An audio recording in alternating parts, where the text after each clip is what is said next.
ரொம்ப நாளைக்கு பிறகு சரவணன வந்து காட்டுறாங்க. சரவணன் வந்து பிஸியா வந்து வொர்க் பண்ணிட்டு இருக்காரு. அந்த டைம் பார்த்து பாண்டியனும் உள்ளுக்கு வராரு. வந்தோனே, "என்னடா பயங்கர பரபரப்பா இருக்கா?" அப்படின்ற மாரி கேட்குறாரு. "இல்லப்பா இன்னைக்கு வெளியில ஒருக்கா போகணும். ஏர்லியா வேலைய முடிக்கணும்." அப்படின்ற மாரி சொல்லிட்டு இருக்காரு. அப்ப வந்து சரவணன் கிட்ட வந்து பாண்டியன் சொல்றாரு, "என்னடா வேலைய முடிக்கணும்? கடையில கஸ்டமர் வந்தா தானே வேலை நடக்கும். நீ என்ன ஏர்லியா போகணும் அப்படின்ற மாரி சொல்லிட்டு இருக்க?" அப்படின்ற மாரி கேட்கிறாரு. அப்ப வந்து சொல்றாரு, "இல்லப்பா ஒரு ஃப்ரெண்ட பார்க்க வாரேன் அப்படின்னு சொல்லியிருந்தேன். ரொம்ப வருஷத்துக்கு பிறகு மீட் பண்ண போறேன்." அப்படின்ற மாரி சொல்லிட்டு இருக்காரு. அப்ப உடனே வந்து பாண்டியன் வந்து கேட்கிறாரு, "உண்மைய சொல்லு. ஃப்ரெண்ட பார்க்க போறியா? இல்ல அந்த பொண்ண பார்க்க போறியா?" அப்படின்ற மாரி கேட்கிறாரு. அப்ப இல்லப்பா ஃப்ரெண்ட தான் பார்க்க போறேன் அப்படின்ற மாரி சொல்லிட்டு இருக்காரு சரவணன். அப்ப உடனே வந்து பாண்டியன் வந்து சொல்றாரு, "சரி போயிட்டு வா. நான் கடைய பார்த்துக்கிறேன்." அப்படின்ற மாரி சொல்லிட்டு இருக்காரு. அப்ப உடனே வந்து சரவணன், "சரிப்பா நான் போயிட்டு வரேன்." அப்படின்ற மாதிரி அடுத்த பேச்சே இல்லாம உடனே அவசர அவசரமா கிளம்பி போறாரு. பாண்டியனுக்கு தெரிஞ்சுட்டு, இவன் வந்து கண்டிப்பா வந்து அங்க தான் போறான். அந்த பொண்ண தான் பார்க்க போறான் அப்படின்னு சொல்லி. ஆனா இப்போதைக்கு வந்து ஒண்ணும் வேணாம். கொஞ்சம் வெயிட் பண்ணுவோம். அவன் வந்து ஒரு முடிவு ஒண்ணு எடுக்கட்டும் அப்படின்ற மாதிரி அவர் வந்து யோசிச்சுட்டு இருக்காரு. அந்த டைம் பார்த்து நேரா சரவணன் வந்து அஞ்சலி கிட்ட போறாரு. அஞ்சலி கிட்ட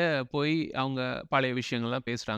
என்ன பிளான் பண்ணலாம் அப்படின்ற மாரிலாம் யோசிக்கிறாங்க. அப்ப அஞ்சலி வந்து சொல்றாங்க, "இப்ப அவங்களும் வந்து டைவர்ஸ் வேணும் அப்படின்னு கேட்டாங்கல்ல. அதனால கண்டிப்பா டைவர்ஸ் கிடைச்சிரும். நீ ஏன் யோசிக்கிற?" அப்படின்ற மாரி கேட்கறாங்க. அதுக்கு வந்து சரவணன் வந்து சொல்றாரு, "ஆமா, அவ வந்து டைவர்ஸ் வேணாம் வேணாம்னு சொல்லிட்டு இருக்கும்போது எனக்கு கிடைக்கணும். அவ கூட வாழவே கூடாது. அப்படியோட முடிவோட தான் இருந்தேன். ஆனா அப்ப திடீர்னு வந்து அவ வந்து டைவர்ஸ் வந்து வேணும் அப்படின்னு கேட்டோனே எனக்கு ஒரு மாதிரியா போயிருச்சு. என்னத்துக்காக அப்படி ஒரு முடிவை எடுத்தா அப்படின்னு தெரியல." அப்படின்ற மாதிரி புலம்பிட்டு இருக்காரு. அப்ப வந்து அஞ்சலி வந்து சொல்றாங்க, "எனக்கும் அதான் புரியல. ஒருவேள அவங்க வந்து அம்மா சொல்லி சொல்லி பொய்யா இருந்த அவங்க இப்ப திருந்திட்டாங்களோ! ஒரு கட்டத்துல வந்து உங்க எல்லாரையும் ஏமாத்துனது வந்து அவங்களுக்கு வந்து ஒரு கில்ட்டியா இருந்ததால இப்படி ஒரு முடிவை எடுத்திருக்காங்களோ! நாங்க அவசரப்படுறோமா சரவணா? நம்ம 2 பேரும் பழையபடி பிரிஞ்சிரலாம். நீ அவங்க கூடயே இரு." அப்படின்ற மாரி சொல்றாங்க. அப்ப உடனே வந்து சரவணன் வந்து சொல்றாரு, "இல்ல, இல்ல. அவ கூடலாம் மனுஷன் வாழுவானா?" அப்படின்ற மாரி கேட்டுட்டு இருக்காரு. அப்ப வந்து சொல்றாங்க, "இல்ல. அவங்க தான் கோர்ட்ல வந்து எல்லாத்தையும் தான் வந்து உணர்ந்துட்டேன் அப்படின்ற மாரிலாம் சொல்லியிருக்காங்கல்ல. அப்புறம் ஏன் நீ வந்து பழைய மாதிரி பேசிட்டு இருக்க? அவங்க ஒருவேள மாறியிருக்கலாம்ல?" அப்படின்ற மாரி சொல்றாங்க. அப்ப வந்து சரவணன் வந்து யோசிக்கிறாரு. யோசிச்சுட்டு சொல்றாரு, "இப்படி நெனச்சு நெனச்சு முடிவ மாத்த முடியாது அஞ்சலி. நான் வந்து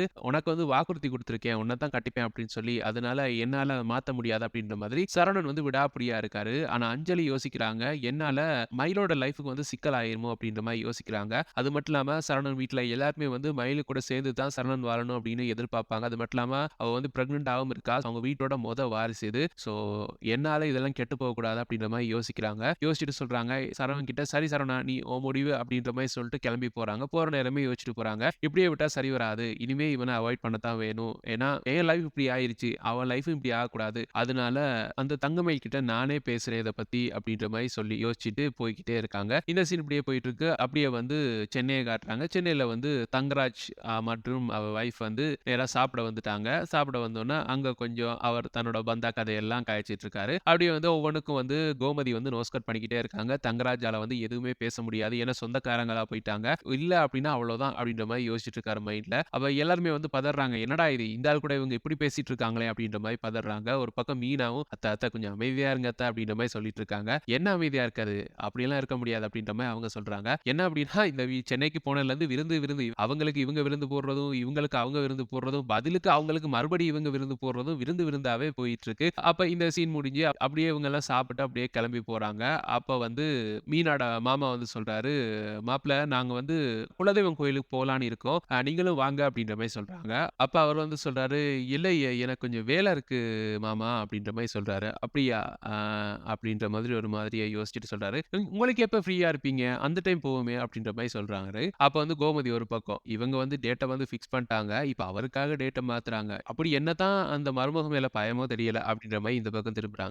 அப்ப உடனே "அத்த அத்த அத்த கொஞ்சம் அமைதியா இருங்க அத்த" அப்படின்ற மாரி மீனா வந்து சைட்ல இருந்து அவங்கள வந்து அமைதிப்படுத்திட்டு இருக்காங்க. அப்ப வந்து தங்கராஜ் வந்து சொல்றாரு, "அடுத்த வாரம் போவோமா?" அப்படின்ற மாரி கேட்கிறாரு. அப்ப வந்து இவர் வந்து யோசிச்சுட்டு சொல்றாரு, "சரி மாப்பிள அடுத்த வாரமே போவோம்." அப்படின்ற மாரி சொல்றாரு. அப்ப உடனே வந்து மீனா வந்து சொல்றாங்க, "அடுத்த வாரம் நாங்க இருக்க மாட்டோமே!" அப்படின்ற மாரி சொல்றாங்க. அப்ப வந்து கோமதி வந்து சொல்றாங்க, "நாங்க எதுக்கு? அவங்க வந்து அவங்க குலதெய்வ கோயிலுக்கு போறாங்க. நம்ம எதுக்கு நடுவுல? அது பிரச்சனை இல்ல. அவங்க போயிட்டு வரட்டும்." அப்படின்ற மாரி சொல்றாங்க. அதுவும் சரிதான் அப்படின்ற மாதிரி அவர் வந்து யோசிக்கிறாரு. யோசிச்சுட்டு சொல்றாரு தங்கராஜ், "பரவால்ல நான் வர பார்க்கிறேன்." அப்படின்ற மாரி சொல்லிட்டு கிளம்பி போயிடுறாரு. அப்ப இது ஒரு பக்கம் போயிட்டு இருக்க, அப்ப ஒவ்வொருத்தருக்கா ஃபோன் பண்ணி சொல்றாங்க, "குலதெய்வ கோயிலுக்கு போறோம். வாங்க, வாங்க." அப்படின்னு சொல்லி. இந்த பக்கம் கோமதி, இவங்க சும்மாவே பஸ்ஸுல வந்து கொஞ்ச நேரம் உட்கார்ந்திருக்க மாட்டாங்க. குலதெய்வ கோயில் வேற தூரம் அப்படின்றாங்க. அவ்வளோ தூரம் எப்படிதான் வரப்போறாங்களோ? நிம்மதியா போன மாரி தான் அப்படின்ற மாரி கோமதி ஒரு பக்கம் யோசிச்சுட்டு இருக்காங்க. அப்படியே வந்து குலதெய்வ கோயிலுக்கு போறோம். மதியோட அப்பா, அம்மாவ கூப்பிட்டுறலாம் அப்படின்ற மாதிரி மீனாட மாமா வந்து சொல்றாரு. அப்ப இத வந்து மலர் வந்து நின்னு பார்த்துக்கிட்டே இருக்காங்க ஒரு மாதிரி சோகமா. அது வந்து இவங்களுக்கு விளங்கிடுச்சு. அதாவது கோமதிக்கு விளங்கிடுச்சு. அவங்க உடனே வந்து சொல்றாங்க, "அவங்கள மட்டும் கூப்பிட்டா போதுமா? உங்க மூத்த மருமக மலரோட அம்மா, அப்பாவ கூப்பிடுற இல்லையா? அப்படின்ற மாரி கேட்கறாங்க. அப்ப இவங்க 2 பேரும் பம்முறாங்க. இவங்க பெருசா பேசுறதில்ல தானே அவங்க கூட. பம்மிட்டு இருக்காங்க.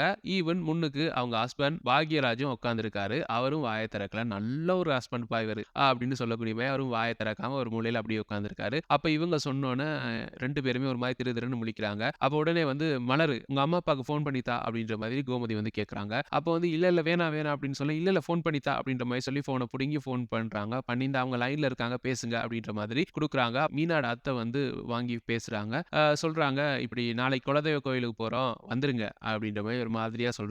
அப்ப அங்க யாரு மலரோட அம்மா வந்து "சரி சம்மதி வந்துடுறேன்" அப்படின்ற மாரி சொல்றாங்க. இந்த விஷயம் நடக்கும்போது மலருக்கு வந்து கண்ணெல்லாம் கலங்குது சந்தோஷத்துல. அப்படியே கோமதி வந்து அங்கருந்து கிளம்பி போறாங்க. அவங்க போனதுக்கு பிறகு, "என்னடா இது இந்த பொம்பள இப்படி பண்ணிருச்சே!" அப்படின்ற மாதிரி மீனாவோட அத்தை வந்து கேட்கறாங்க. அப்ப அவரும் சொல்றாரு, மீனாவோட மாமாவும் சொல்றாரு, "ஆமா, அவங்க கூட பேசுறதே இல்ல. அதுகெல்லாம் கூட்டிட்டு போகணுமா? ஏன் தான் இந்த பொம்பள இப்படி இருக்கோ? பாரு அவங்களயெல்லாம் கூட்டிட்டு போ வேண்டியதா போயிருச்சு. இப்ப வந்து நம்ம மாப்பிள்ளை என்ன நினைப்பாரு? அங்க வருவாரோ தெரியலையே!" அப்படின்ற மாரி சொல்லிட்டு இருக்காங்க. அப்படியே இவங்க கன்வர்சேஷன் போயிட்டு இருக்க. அந்த பக்கம் வந்து மலர் வந்து கண்ணெல்லாம் கலங்குறாங்க. அப்ப "ஏன் மலர் அழுகுற?" அப்படின்ற மாரி கோமதி வந்து கேட்கறாங்க. "இல்ல அத்தை, மாமாலாம் எங்க அம்மா கூட பேசுனது கூட கிடையாது. நீங்க பேச வச்சிருக்கீங்க. இத வந்து என் வாழ்க்கையில மறக்க மாட்டேன்" அப்படின்னு சொல்லி கட்டி பிடிச்சு அழுகுறாங்க. அந்த பக்கம் வந்து உத்தமன் பாக்யராஜ் நின்னு பார்த்துக்கிட்டு இருக்காரு. அவர் வந்து பார்த்தா அவருக்கும் சந்தோஷம். ஏன்னா தன்னால முடியாதத இன்னொருத்தவங்க வந்து செஞ்சிருக்காங்க அப்படின்னு ஒரு சந்தோஷம். வீட்ல அம்மா, அப்பா கிட்ட பேசி வைஃபோட அம்மா, அப்பாவ கூப்பிடணும் அப்படின்னு அவருக்கு தோணல. அவர் வந்து அந்த இடத்துல வந்து பூரிப்பா பார்த்துக்கிட்டு இருக்காரு.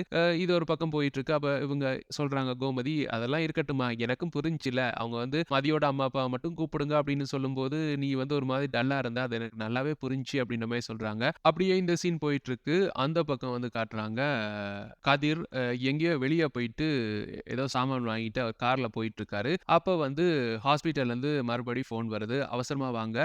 உங்க மாமாக்கு வந்து கொஞ்சம் டெஸ்ட்லாம் எடுக்கறக்கு குயிக்கா வாங்க" அப்படின்ற மாதிரி அவசரப்படுத்துறாங்க. "இந்த வாரேன், வாரேன்" அப்படின்ற மாரி சொல்லிட்டு இவர் வந்து செம்ம வேகமா வந்து ரோட்ல போயிட்டுருக்காரு. இத வந்து சுரேஷ், அதாவது போலீஸ் சுரேஷ் வந்து பார்த்துடுறாரு. பார்த்துட்டு அவர் வந்து பைக்ல வந்து ராஜிய தான் ஏத்திட்டு போறாரு. அப்ப ராஜிய கொண்டு போய் அவங்க கோச்சிங் சென்டர்லயோ எங்கேயோ விடணும் போல இருக்கு. அவசரமா கூட்டிட்டு போயிட்டுருக்காரு. போற நேரம் இவரோட வேகத்த பார்த்துட்டு, "இவ்வளோ வேகமா போறான். கொஞ்சம் மிஸ் ஆயிருந்தா இடிபட்டுருக்கும்" அப்படின்ற மாரி சொல்றாரு. ராஜிக்கு புரிஞ்சிருச்சு. இது வந்து கதிரோட கார் மாரி இருக்கே அப்படின்ற மாரி யோசிக்கிறாங்க. அப்ப இவர் வந்து பயங்கர வேகமா போயிட்டு அவர வந்து ஓவர்டேக் பண்ணி நிப்பாட்டி, "இறங்குடா கீழ" அப்படின்ற மாரி கத்துறாரு. கதிர் வந்து இறங்கி வராரு. அப்ப பார்த்துட்டு சொல்றாரு, "உனக்கு வந்து ரோட் ரூல்ஸே கிடையாதா? அன்னைக்கும் வந்து நான் வந்து உன்ன காப்பாத்தி விட்டேன். பாவமா இருந்துச்சு" அப்படின்னு சொல்லி. "இன்னும் இன்னைக்கு இவ்வளோ வேகமா இங்க போற. கொஞ்சம் மிஸ் ஆயிருந்தா என்ன இடிச்சிருப்ப" அப்படின்ற மாரி சொல்லி, "நட போலீஸ் ஸ்டேஷனுக்கு" அப்படின்ற மாதிரி அவரு ஷர்ட்ட பிடிச்சு இழுக்குறாரு. அந்த டைம் வந்து ராஜி "நிறுத்துங்க" அப்படின்ற மாரி பின்னுக்கு இருந்து கத்துறாங்க. ராஜிய திரும்பி பார்த்தோம்னா கதிருக்கு பயங்கர ஷாக்கு. "ராஜி" அப்படின்ற மாரி ஷாக் ஆறாரு. அப்ப என்னாச்சு?" அப்படின்ற மாதிரி அவர் வந்து கேட்கிறாரு. அப்ப வந்து ராஜி வந்து சொல்றாங்க, "இது சென்னையா? இல்ல நம்ம ஊரா?" அப்படின்ற மாரி கேட்குறாங்க. அப்ப வந்து கதிர் வந்து ஒரு மாதிரியா பார்த்துக்கிட்டு இருக்காரு. அப்ப அவருக்கு ஒண்ணுமே புரியல. அதாவது சுரேஷுக்கு ஒண்ணுமே புரியல. என்னடா நடக்குது அப்படின்ற மாரி பார்த்துக்கிட்டு இருக்காரு. அப்ப கதிர் வந்து ஒரு மாரி தலைய குனிறாரு. "நட ஸ்டேஷனுக்கு" அப்படின்ற மறுபடியும் இழுக்குறாரு. "கொஞ்சம் இருங்க" அப்படின்ற மாதிரி ராஜி வந்து அவர வந்து ஸ்டாப் பண்றாங்க. ஸ்டாப் பண்ணிட்டு சொல்றாங்க, "இவர் வேற யாரும் கிடையாது. என் ஹஸ்பண்ட்" அப்படின்ற மாரி சொல்றாங்க. "அப்படியா? இவரா உங்க ஹஸ்பண்ட்?" அப்படின்ற மாதிரி அவர் வந்து ஷாக் ஆறாரு. அப்ப இவரோட வைஃபோட அப்பா வந்து ஹாஸ்பிட்டல்ல அட்மிட் பண்ணியிருக்காங்க அப்படின்ற மாரி என்கிட்ட பொய் சொல்லி தான் அன்னைக்கு தப்பிச்சான். வைஃபோட அப்பான்னா உன் அப்பா தானே ராஜி? உங்க அப்பாக்கு என்ன கேன்சரா? Hospital admit ஆயிருக்காரா? அப்படின்ற மாரி கேட்கிறாரு போலீஸ். அப்ப வந்து அவங்க வந்து சொல்றாங்க, ராஜி சொல்றாங்க, "இல்லையே எங்க அப்பா நல்லா தானே இருக்காரு" அப்படின்ற மாரி சொல்றாங்க. "பாத்தியா? இவ்ளோ பொய் சொல்லிட்டு இருக்க நீ. இவ்ளோ பொய் சொல்லி அன்னைக்கு வந்து அங்கருந்து தப்பிச்சுட்ட. இப்ப மறுபடியும் இங்க ரேஷ் டிரைவிங் பண்ணியிருக்க. உன்னெல்லாம் உள்ள கொண்டு போய் முட்டிக்கு முட்டி தட்டினா தான் சரி. ஆனா தெரிஞ்சவங்க ஹஸ்பண்டா போயிட்ட. அதனால உன்ன விடுறேன்" அப்படின்ற மாரி சொல்றாரு. அப்ப ராஜி வந்து சொல்றாங்க, "சொல்லு கதிர். என்ன நினைச்சிட்டு இருக்க? என்ன செஞ்சுட்டு இருக்க?" அப்படின்ற மாரி கேட்கறாங்க. அப்ப கதிர் வந்து அப்படியே அமைதியா இருக்காரு. மறுபடி கேட்கறாங்க ராஜி. அப்ப வந்து கதிர் வந்து சொல்றாரு, "நான் சொன்னது உண்மதான். உங்க அப்பா வந்து ஹாஸ்பிட்டல்ல தான் இருக்காரு" அப்படின்ற மாரி சொல்றாங்க. இத கேட்டோனே ராஜிக்கு பயங்கர ஷாக்கு. "இப்ப மறுபடியும் பொய் சொல்றியா? உண்மை சொல்றியா?" அப்படின்ற மாதிரி சுரேஷ் வந்து கேட்கறாரு. அப்ப வந்து கதிர் வந்து சொல்றாரு, "இல்ல உண்மைய தான் சொல்றேன்" அப்படின்ற மாரி சொல்றாரு. அப்ப "என்ன விஷயம்? என்னத்துக்காக ஹாஸ்பிட்டல்ல இருக்காரு?" அப்படின்னு கேட்க, அவர் வந்து சொன்னாரு, "அவருக்கு கேன்சர்" அப்படின்னு சொன்னா ராஜிக்கு கண்ணெல்லாம் கலங்குது. அப்படியே ஒட்டஞ்சு போய் அப்படியே கீழ உட்கார்ந்துடுறாங்க. ஒரு மாதிரி மயக்கமும் வந்துருச்சு அவங்களுக்கு. உடனே வந்து அவங்க ராஜி அப்படின்ற மாதிரி கதிர் வந்து அவங்கள வந்து தட்டுறாரு. தட்டி எழுப்பி ஒரு மாதிரி மயங்கிட்டாங்க. நான் ஹாஸ்பிட்டல் கூட்டிட்டு போறேன் அப்படின்ற மாதிரி அவங்கள வந்து கார்ல ஏத்திட்டு அப்படியே அங்கருந்து கிளம்பி போறாரு. அப்படியே இந்த எபிசோட வந்து முடிக்கிறாங்க. இப்படித்தான் நாளைக்கு அது மட்டும் இல்லாம அடுத்த அப்கமிங் வீக் எபிசோட்ஸ் நடக்கும் அப்படின்னு சொல்லி நாங்க பிரெடிக்ட் பண்ணியிருக்கோம். எங்களுடைய இந்த பிரெடிக்ஷன்ஸ் எப்படி இருக்கு உங்களுடைய கருத்துக்கள கீழ கமெண்ட்ஸ் வாயிலாக தெரிவிச்சுக்கங்க. மேலும் பிரெடிக்ஷன்ஸ பெற்றுக்கொள்ள எங்க சேனல மறக்காம சப்ஸ்கிரைப் பண்ணி இணைந்திருங்க. Thank you.